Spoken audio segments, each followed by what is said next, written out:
was 5 years old, and I remember walking on the beach with my family, and I couldn't see very well in the sun, so I was always looking down so my eyes wouldn't hurt.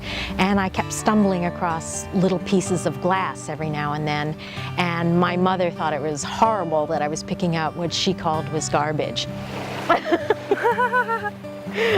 Isn't that cool? I run into people who love it or are beginning to love it. They stumble across it in the same way I did and wonder why it's here, where did it come from, what was it before.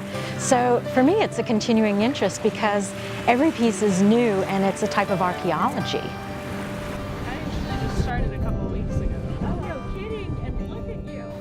I'm often asked if sea glass is valuable, and I guess I have to say it's priceless. And I don't mean that in a facetious way. There's nothing like it.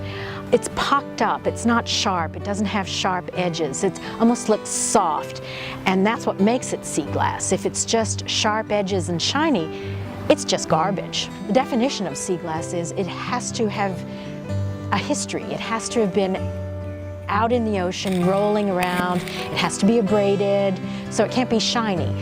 There are different types of sea glass, and some people look for specific types, and some people look for all of them.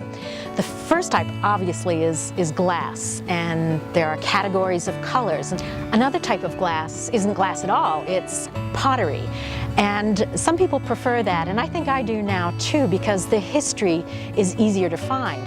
Because often you'll see letters or partial words or a pattern, a dish pattern from England or France or Germany.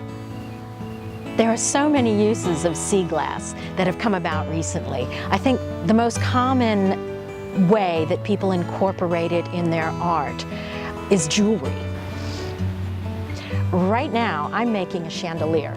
I think my inspiration was Miss Haversham's wedding that didn't exist, and how later years her wedding table was all mossy and sad, and that's what I thought of when I put this together. Hey, look, this is ceramic but no design. Yeah, I've got one of those kind of. I think it might be ceramic. Yeah, it is. It was a crock.